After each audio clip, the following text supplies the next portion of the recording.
Rohit the multitasker में आप सबका स्वागत है। पुणे तिथे काय पुणे। पुणे एक ऐसा शहर है जिसे एक इतिहास है, छत्रपति शिवाजी महाराज का इतिहास है। एक खूबसूरत शहर जहां पर सब कुछ है, इंडस्ट्रीज है, ऑटोमोबाइल इंडस्ट्रीज है, एजुकेशन है, आईटी इंडस्ट्री है, यहाँ पर सब कुछ है।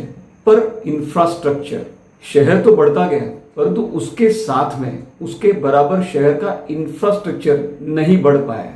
पुणे का प्लानिंग नहीं हो पाया, नहीं किया। वो कैसे नहीं हुआ, इसके मैं दो तीन आपको एक उदाहरण देता हूं, छोटे से बड़े यूनिक उदाहरण है। एक तो रिंग रोड का न होना। पुणे जैसे शहर को आज के तारीख में 3 रिंग रोड की आवश्यकता थी। जी हाँ, 3 रिंग रोड। वो कौन से? एक है इनर, एक है मिडल, एक है आउटर। मतलब समझ लीजिए 3 रिंग रोड होने के बाद एक चौथे रिंग रोड का प्लानिंग। अब आउटर रिंग रोड का तो साहब छोड़ दीजिए, इनर और मिडिल ये रिंग रोड भी नहीं है पूना के पास में। एक्सपर्ट्स ने ये सजेशन दिया था कई साल पहले कि पूना को रिंग रोड की आवश्यकता है। रिंग रोड क्या करते हैं? ये जो पूना में आज ट्रैफिक जैम होता है हर जगह पर, एक जगह से दूसरी जगह जाना है, जो भी रास्ते से आप निकलोगे वहां पर आपको ट्रैफिक जैम दिखेगा। वो क्यों? क्योंकि रिंग रोड का न होना। एक कॉर्नर से दूसरे कॉर्नर पे अगर लोगों को जाना है तो उनको शहर के बीच में से जाना पड़ेगा।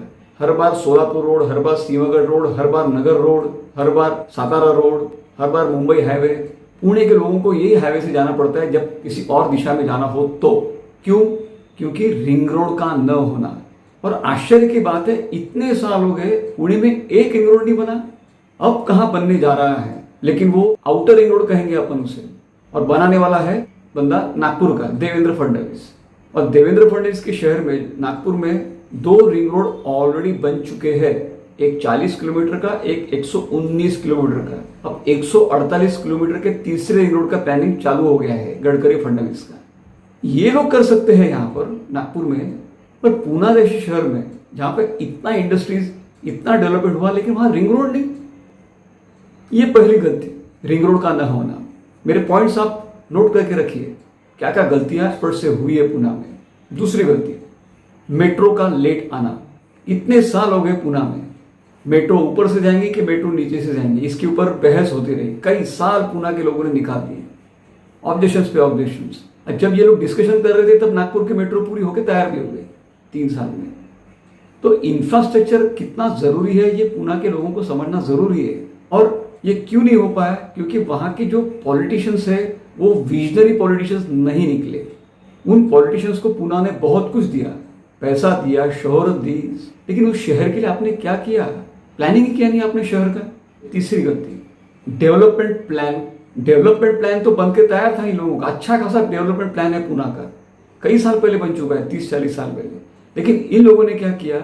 उस डेवलपमेंट प्लान को, उस मैप को अलमारी के अंदर बंद करके रख दिया। अब जब ट्रैफिक जैम बहुत हो गया, पॉपुलेशन बढ़ गई, पूना शहर बढ़ गया, तब इनको ऐसा लगा कि अरे डेवलपमेंट प्लान अभी देखना चाहिए। तब अलमारी खोली और प्लान टेबल पे लाया और देखा कहां से सड़क बनानी चाहिए।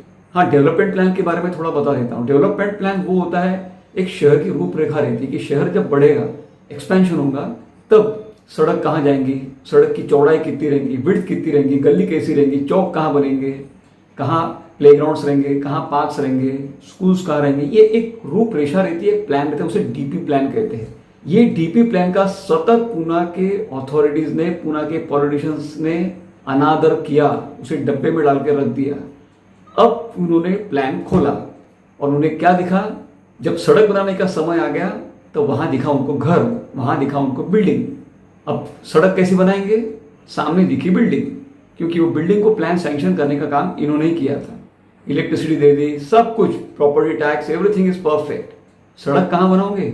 अब 300 मीटर का अंतर पार करने के लिए कहीं किलोमीटर दूर जाना पड़ता है पूना के लोगों को। ये कॉमन फीचर है, बड़ा आश्चर्य की बात है। बहुत घूम घूम के जाना पड़ता है। दिख रहा है सामने जाना है उस पार, पर जा नहीं सकते। क्यों? क्योंकि सड़क ही नहीं है साहब, बहुत दूर से घूम के जाना पड़ता है। इसे कहते हैं मिसिंग लिंक्स।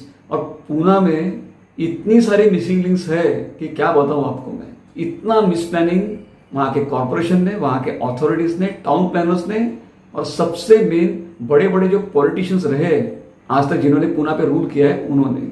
ये कर सकते थे प्लानिंग, 3 रिंग रोड पूना में हो सकते थे, एक भी नहीं है। तो पहला इशू रिंग रोड का न होना, दूसरा इशू लेट मेट्रो, तीसरा डेवलपमेंट प्लान का अनादर करना, चौथा इशू वाटर मैनेजमेंट। आज भी पुणे में आप घूमो सड़क पर तो आपको टैंकर घूमते हुए दिखेंगे, क्योंकि इन्होंने पानी की व्यवस्था ही नहीं की, पानी का प्लानिंग ही नहीं किया। जैसे सड़कों का प्लानिंग नहीं किया, वैसे इन्होंने पानी का भी प्लानिंग नहीं किया। शहर बढ़ने वाला है, उसे अतिरिक्त पानी की आवश्यकता पड़ने वाली है, तो पानी कहाँ से लाएंगे, उसके लिए पाइपलाइंस का प्लानिंग कुछ नहीं किया।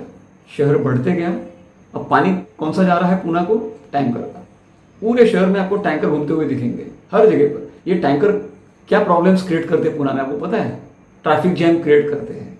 चौक के बीच में खड़े हो जाते, उसके पीछे टू व्हीलर वाले, ट्रैफिक जैम। हर जगह पर ये टैंकर ट्रैफिक जैम का काम करते हैं। माफ कीजिए, मैं कंपेयर नहीं कर रहा हूँ, लेकिन नागपुर शहर में आप आओगे तो आपको देखिएगा एक भी टैंकर घूम रहा नहीं है सड़कों के ऊपर। हाँ, कुछ टैंकर दिख जाएंगे, वो कौन से रहते हैं? झाड़े लावा, झाड़े लगवा, जो मीडियम के बीच में जो पेड़ लगाए रहते हैं ना, उसको पानी डालने के लिए टैंकर की आवश्यकता रहती है, वो टैंकर दिखेंगे। पीने के टैंकर दिखते ही नहीं नागपुर में। ये व्यवस्था इन्होंने पहले से कर दी है, पर पुणे में क्यों नहीं हो पाया? आईटी है, पैसा है, प्रॉपर्टी टैक्स आता है। चौथा इशू, पुणे सिटी में डिफेंस की बहुत सारी जमीन है। Heart of the city, camp में, कैंटोनमेंट एरिया में इतनी सारी जमीन है। अब ये कैंटोनमेंट एरिया क्या करता है? इन्होंने पूरा कवर करके रखा है एरिया को। वो कॉलोनी के इस पार से यदि उस पार अगर किसी व्यक्ति को जाना है तो उसे घूम के जाना पड़ता है। नॉर्थ मेन रोड नाम का एक रोड है पुणे में, कोरेगांव पार्क की तरफ जाता है हड़पसर से। वो रास्ते के ऊपर बहुत ट्रैफिक, साहब वो ट्रैफिक 50% से कम हो जाएगा यदि लिविंग रोड जो है, जो पुणे कैंटोनमेंट में से जाता है, यदि वो रोड को खोल देंगे तो ट्रैफिक के लिए। पर वो कैंटोनमेंट वाले जाने देते नहीं है ट्रैफिक को। क्यों? क्योंकि उनको ऐसा लगता है कि कोई इंटरफेयर करेगा, सिक्योरिटी इश्यूज, सिक्योरिटी रीजंस बताते रहते। पुणे के पॉलिटिशियंस डिफेंस मिनिस्ट्री से, केंद्र सरकार से क्यों नहीं बात करती? गडकरी जी से मिलिए, वो बात करेंगे। केंद्र सरकार से बात करो, डिफेंस मिनिस्ट्री से बात करो और कैंटोनमेंट के रास्ते खोल दो। डिफेंस को इतना डर लगता है सामान्य नागरिकों से। सामान्य नागरिक क्या करेंगे? जाने दीजिए लोगों की सुविधा के लिए, इस पार से उस पार ट्रैफिक कम हो जाएगा, लोगों के हाल हो रहे, पूरे रास्ते कवर करके रखे डिफेंस ने। अरे वहां के जो पॉलिटिशियंस है बड़े बड़े, उन्होंने केंद्र सरकार से मिलकर उसका सोल्यूशन ढूंढना चाहिए ना, कि हमको रास्ता खोल के दो। ऐसे कितने सारे रास्ते हैं पुणे में जो डिफेंस ने पूरा कवर करके रखे हैं। अरे बाजू से कॉरिडोर बना दो, कंपाउंडिंग कर दो और रास्ता खोल दो। गडकरी फडणवीस ने किया है। मेट्रो का अलाइनमेंट जाने वाला था, लॉन्ग कट पड़ रहा था, तो इन्होंने सेंट्रल जेल की लैंड एक्वायर करके उसमें से एक रोड बना दिया, उसमें से मेट्रो का अलाइनमेंट दे दिया। इन दोनों ने कर दिया नागपुर में, तो पुणे में क्यों नहीं हो सकता है? इसका कारण है विजन, दूरदृष्टि का अभाव, प्लानिंग का अभाव और शहर के ऊपर प्यार का अभाव। जब प्यार रहता है शहर के ऊपर, जब विजन रहता है, तब ये सब आइडियाज आती है इम्प्लीमेंटेशन, नहीं तो लोगों के हाल होते हैं। पुणे में प्लानिंग नहीं हो पाया है क्योंकि प्लानिंग किया नहीं गया है। इतने सुंदर शहर के बैंड बजा दी है वहां के बड़े बड़े पॉलिटिशियंस ने, वहां के बिल्कुल प्लानिंग नहीं। जो होता है वो होने दो। मेट्रो का काम इतने साल रुका हुआ था, वो फडणवीस ने चालू किया, इसीलिए इतनी स्पीड से मेट्रो भाग रही है। एक के बाद एक फेजेस आते जा रहे हैं, क्योंकि वो बंदा पर्सनली ध्यान देता है उस प्रोजेक्ट की तरफ। लोकल पॉलिटिशियंस का क्या योगदान है, मैं उनके नाम नहीं लूंगा, ऐसे पॉलिटिशियन जो बहुत बड़े हैं वहां के। फडणवीस, गडकरी जैसे नागपुर के, वैसे ही पुणे के वो पॉलिटिशियंस है, उन्होंने क्या किया पुणे का। पीसीएमसी के बारे में नहीं कह रहा हूं मैं, पूरे सिटी के बारे में कह रहा हूं। ये जो पॉइंट्स, ये जो बिंदु मैंने बताया है, जो मिस्टेक्स जो पुणे के लोगों ने की है, इसके ऊपर आप सोचिए, आपको क्या लगता है। मेरे सजेशंस, मेरे जो पॉइंट ऑफ व्यू है वो सही है, कमेंट में लिख के भेजिए। यदि आपको ये पॉइंट्स ठीक लगते हैं तो लाइक कीजिए, शेयर कीजिए। और मैं ऐसा चाहता हूं कि ये वहाँ के पॉलिटिशियंस, वहाँ के अथॉरिटीज़ ये वीडियो को देखें और कुछ करें पुणे के लिए, क्योंकि ये शहर का जो वैभव है ये वापस पुणे के पास आना चाहिए, ऐसा मुझे लगता है। मुझे भी अच्छा लगता है क्योंकि महाराष्ट्र का शहर है, हमारे एक शान है महाराष्ट्र की, भारत की शान है, लेकिन उसे वो शान वापस मिलनी चाहिए, अच्छा इंफ्रास्ट्रक्चर होना चाहिए। ये चैनल को कृपया करके सब्सक्राइब कीजिए। धन्यवाद।